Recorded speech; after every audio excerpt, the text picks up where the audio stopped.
In this video, we're going to be talking about const versus let versus var in JavaScript. And we're going to be taking a deep dive into how each one works and which one you should be using, and also the pros and cons of using each one. So to get us started, I'm going to begin first by saying, something here that var only knows global scope and function scope. Now, this is by definition from the ECMAScript specification of the language. var only knows global scope and function scope. Now, we're going to be talking about this in more detail in this video, but I just wanted you to keep that in mind as we go through this tutorial. So let's say, to begin, by the way, I have just a basic folder with an HTML file and a JavaScript that runs, and I have it loaded up here in the browser. So to begin, let's first define a variable, called name, and let's, for example, write a function that is called greet, and what that function will do is it will console log name in the browser console, and down here let's go ahead and call our function. Let's refresh and see what happens. So in the console here, we could see that our function ran and it printed our name variable, which is defined in the beginning of the file right here. Now, this seems pretty straightforward, not much unexpected things happening here. But let's go ahead and actually define this variable as var instead of let, and seeing what happens. I'm gonna go ahead and save the file, and still nothing happened. It still runs the same exact way. So let's take a look now at how var kind of falls short. So let's say, for example, here, if I do if name is equal to Andrew, let's say I want to define a new variable called hobbies, and we'll put some values in here, and down here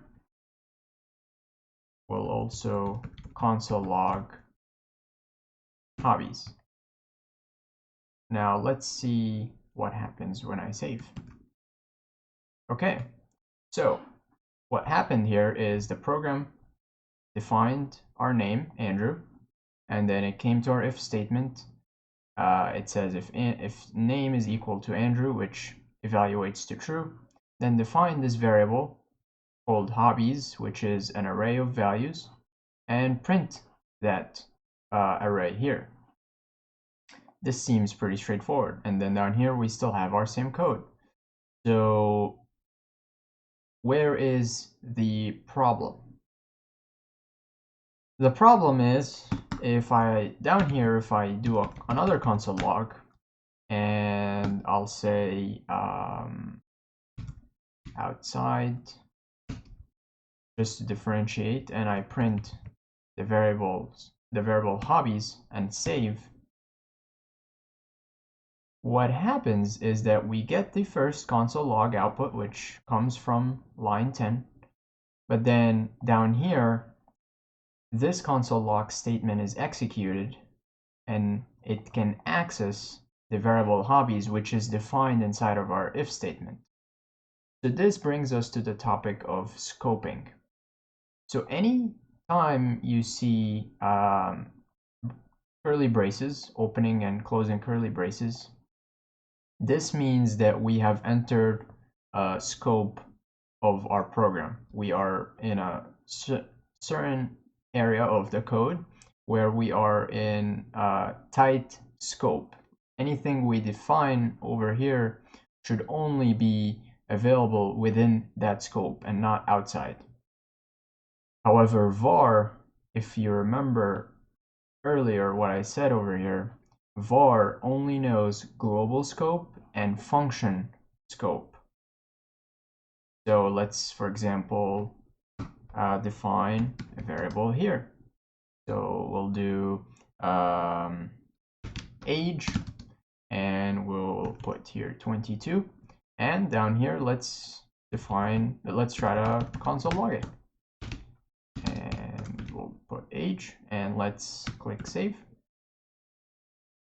And we get an error. Now, what's the error? It says reference error, age is not defined, and it's complaining line 19 right here. However, if we try to console log inside greet, and we put age and save it, I see. So the problem here, it won't actually print because greet is after this console log, which this console log throws the error. So if we move greet up here, we'll see that this console log prints fine as it was before. Greeting function executes, which prints our name, and then it prints our age, which is defined inside the function scope, and it prints it fine. And then it comes over here, prints outside, which is this variable, and then lastly it throws the error age because we're trying to access this variable over here. So when we're talking about function scope, var actually works the way it should, meaning that age is constrained within the scope of this function. However, when we defined a new variable called hobbies of the using var within an if statement scope, it set that variable up as a global variable, which meant that we could access it down here on line 19, and that's why you could see it printed out over here. So this obviously, as you can see, is problematic because we wouldn't want to initialize variables inside certain scopes and have them be visible outside, because that could lead to all kinds of problems where you could override variables and all sorts of things. And to give you proof of that, I can go ahead and do this. I can recreate var name and give it a new value, and look what's going to happen when I click save. Everything changes to Peter. So line 16, let's take a look. Line 16 prints name. It printed Peter. So what happened is it created a new variable called name, initialized it to Andrew, and then it created a new variable called name again and initialized it to Peter. Now this is very dangerous because right now I have two variables of the same name using var, and they're both assigned two different values. Now, as you can see, this could lead to all kinds of problems, and this is why it's strongly recommended with the new ES6 specification that we use let and const instead of vars. Now, I haven't talked about consts or const yet, and we can go ahead and actually talk about it now.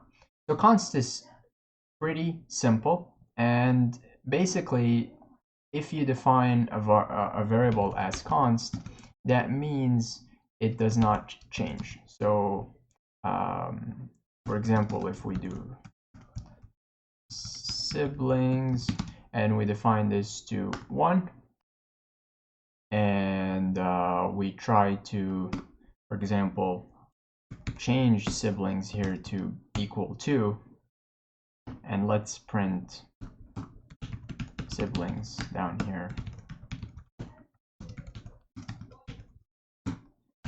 save it, we get an error because obviously we cannot, it says assignment to a constant variable, type error.